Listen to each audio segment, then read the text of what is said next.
Today's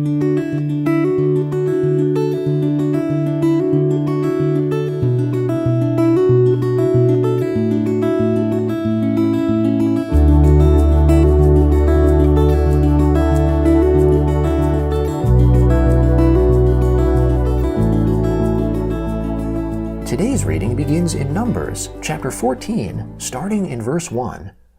All the congregation lifted up their voice and cried, and the people wept that night. All the children of Israel murmured against Moses and against Aaron. The whole congregation said to them, "We wish that we had died in the land of Egypt, or that we had died in this wilderness. Why does the Lord bring us to this land, to fall by the sword? Our wives and our little ones will be captured or killed. Wouldn't it be better for us to return into Egypt?" They said to one another, "Let's choose a leader, and let's return into Egypt." Then Moses and Aaron fell on their faces before all the assembly of the congregation of the children of Israel. Joshua the son of Nun and Caleb the son of Jephunneh, who were of those who spied out the land, tore their clothes. They spoke to all the congregation of the children of Israel, saying, "The land which we passed through to spy it out is an exceedingly good land. If the Lord delights in us, then he will bring us into this land and give it to us, a land which flows with milk and honey. Only don't rebel against the Lord, neither fear the people of the land, for they are bread for us. Their defense is removed from over them, and the Lord is with us. Don't fear them." But all the congregation threatened to stone them with stones. The Lord's glory appeared in the tent of meeting to all the children of Israel. The Lord said to Moses, "How long will this people despise me? How long will they not believe in me for all the signs which I have worked amongst them? I will strike them with the pestilence and disinherit them, and will make of you a nation greater and mightier than they." Moses said to the Lord, "Then the Egyptians will hear it, for you brought up this people in your might from amongst them. They will tell it to the inhabitants of this land. They have heard that you, Lord, are amongst this people, for you, Lord, are seen face to face, and your cloud stands over them, and you go before them, in a pillar of cloud by day and in a pillar of fire by night. Now if you killed this people as one man, then the nations which have heard the fame of you will speak, saying, 'Because the Lord was not able to bring this people into the land which he swore to them, therefore he has slain them in the wilderness.' Now please let the power of the Lord be great, according as you have spoken, saying, 'The Lord is slow to anger and abundant in loving kindness, forgiving iniquity and disobedience, and he will by no means clear the guilty, visiting the iniquity of the fathers on the children, on the third and on the fourth generation. Please pardon the iniquity of this people according to the greatness of your loving kindness, and just as you have forgiven this people from Egypt even until now.' The Lord said, 'I have pardoned according to your word, but in very deed, as I live, and as all the earth shall be filled with the Lord's glory, because all those men who have seen my glory and my signs, which I worked in Egypt and in the wilderness, yet have tempted me these 10 times, and have not listened to my voice, surely they shall not see the land which I swore to their fathers, neither shall any of those who despised me see it. But my servant Caleb, because he had another spirit with him, and has followed me truly, him I will bring into the land into which he went. His offspring shall possess it. Since the Amalekite and the Canaanite dwell in the valley, tomorrow turn and go into the wilderness by the way to the Red Sea." The Lord spoke to Moses and to Aaron, saying, "How long shall I bear with this evil congregation that complain against me? I have heard the complaints of the children of Israel, which they complain against me. Tell them, as I live, says the Lord, surely as you have spoken in my ears, so I will do to you.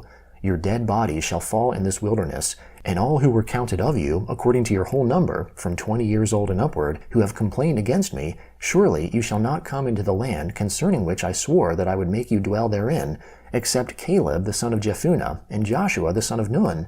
But I will bring in your little ones that you said should be captured or killed, and they shall know the land which you have rejected. But as for you, your dead bodies shall fall in this wilderness. Your children shall be wanderers in the wilderness 40 years, and shall bear your prostitution until your dead bodies are consumed in the wilderness. After the number of the days in which you spied out the land, even 40 days, for every day a year, you will bear your iniquities, even 40 years, and you will know my alienation. I, the Lord, have spoken. I will surely do this to all this evil congregation who are gathered together against me. In this wilderness they shall be consumed, and there they shall die." The men whom Moses sent to spy out the land, who returned and made all the congregation to murmur against him by bringing up an evil report against the land, even those men who brought up an evil report of the land, died by the plague before the Lord. But Joshua the son of Nun and Caleb the son of Jephunneh remained alive of those men who went to spy out the land. Moses told these words to all the children of Israel, and the people mourned greatly. They rose up early in the morning and went up to the top of the mountain, saying, Behold, we are here, and will go up to the place which the Lord has promised, for we have sinned. Moses said, Why now do you disobey the commandment of the Lord, since it shall not prosper? Don't go up, for the Lord isn't amongst you. That way you won't be struck down before your enemies. For there the Amalekite and the Canaanite are before you, and you will fall by the sword, because you turned back from following the Lord. Therefore the Lord will not be with you. But they presumed to go up to the top of the mountain. Nevertheless, the ark of the Lord's covenant and Moses didn't depart out of the camp. Then the Amalekites came down, and the Canaanites who lived in that mountain, and struck them, and beat them down, even to Hormah. The Lord spoke to Moses, saying, Speak to the children of Israel, and tell them, When you have come into the land of your habitations, which I give to you, and will make an offering by fire to the Lord, a burnt offering or a sacrifice, to accomplish a vow, or as a freewill offering, or in your set feasts, to make a pleasant aroma to the Lord, of the herd or of the flock, then he who offers his offering shall offer to the Lord a meal offering of 1/10 of an ephah of fine flour, mixed with 1/4 of a hin of oil. You shall prepare wine for the drink offering, 1/4 of a hin, with the burnt offering or for the sacrifice, for each lamb. For a ram you shall prepare for a meal offering 2/10 of an ephah of fine flour, mixed with a 1/3 part of a hin of oil. And for the drink offering you shall offer the 1/3 part of a hin of wine, of a pleasant aroma to the Lord.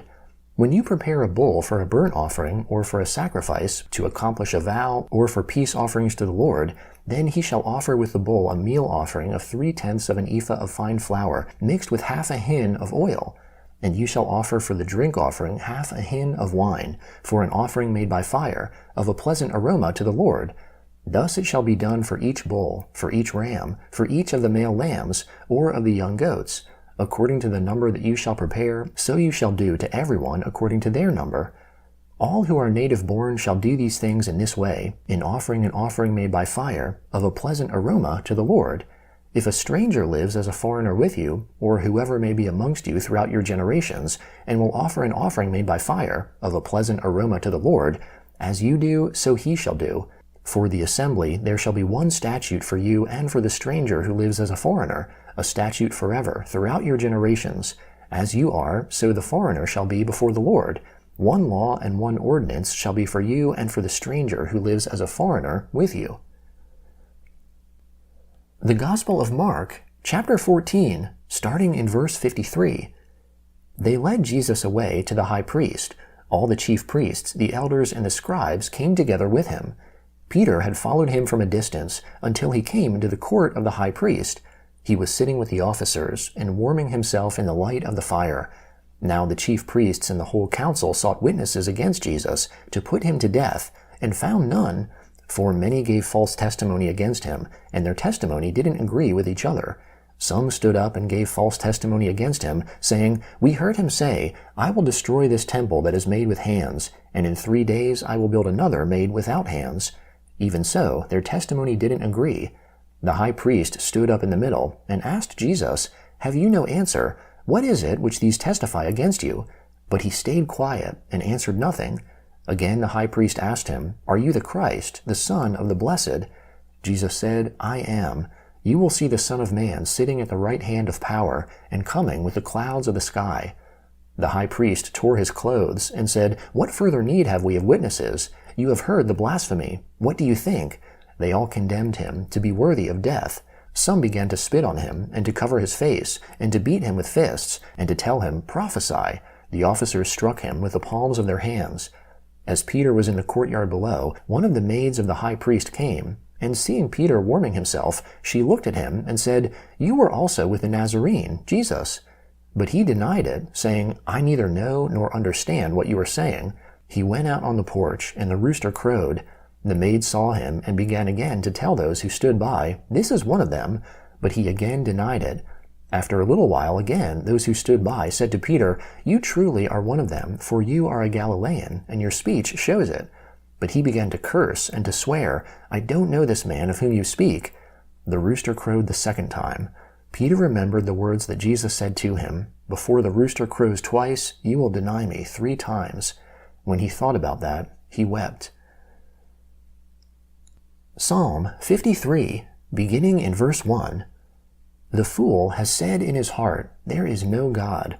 They are corrupt and have done abominable iniquity. There is no one who does good. God looks down from heaven on the children of men to see if there are any who understand, who seek after God. Every one of them has gone back. They have become filthy together. There is no one who does good, no, not one. Have the workers of iniquity no knowledge, who eat up my people as they eat bread, and don't call on God? There they were in great fear, where no fear was, for God has scattered the bones of him who encamps against you.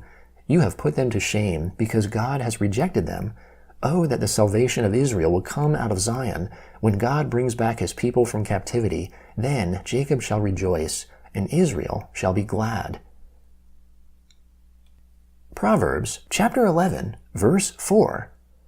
Riches don't profit in the day of wrath, but righteousness delivers from death.